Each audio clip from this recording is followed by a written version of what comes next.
Hey guys, it's me. I wanted to quickly just share a quick strategy with you. I'm sure you're doing something like this in your classroom, but something I would recommend doing and having your students use while testing. Often we'll tell our kids to do their best.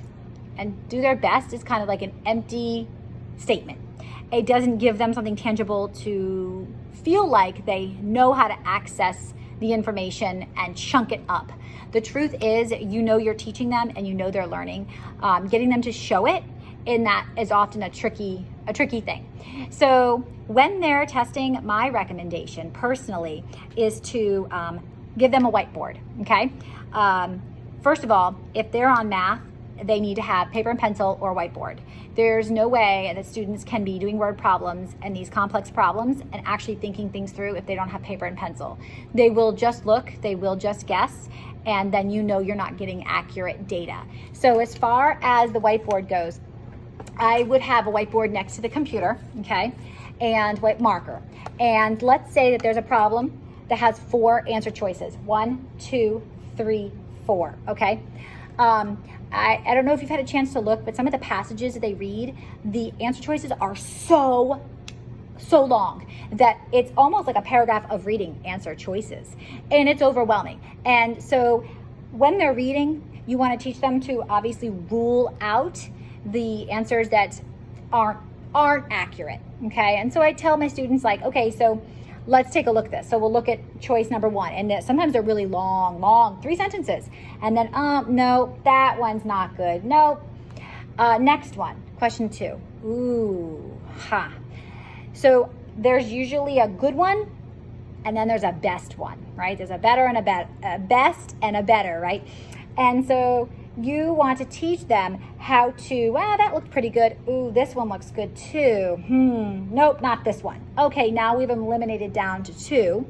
Go back into the text, okay? Read it, go back, look at the wording, look at the question, and then, oh, yeah, nope, it's not this one. I'm gonna get rid of that. It's gonna be that. So when you're doing this, I know that ELA, there's not much to, there's not work to show. So this would be their work for ELA. So when you're walking around and you know they're testing, if they're reading answer responses, they should be having something like this.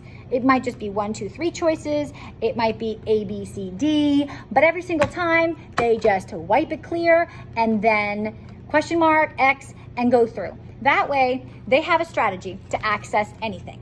Also, you can kind of monitor that they're working on it. If they're just reading all these things, it's a lot of information. Think about if you were to read a big test with all these big answers, it's hard to remember, wait, which one was it that I liked? Oh, it was, wait, have them write it down. That I recommend that you're giving them a strategy to be successful, because we are high learners. Often when they go to read the choices, they're gonna pick the first one that sounded good, and chances are it'll be the good one, but not the best choice. Our low learners, oh my gosh, they get so overwhelmed by the long answer choices. It's overwhelming that they need that to just cross it off. Okay, I'm not gonna look at number 1 ever again, because that's not good. So also in math, they have to have paper and pencil. If they don't have the opportunity to write and to do their work, then there's no way that they'll really show you what you know.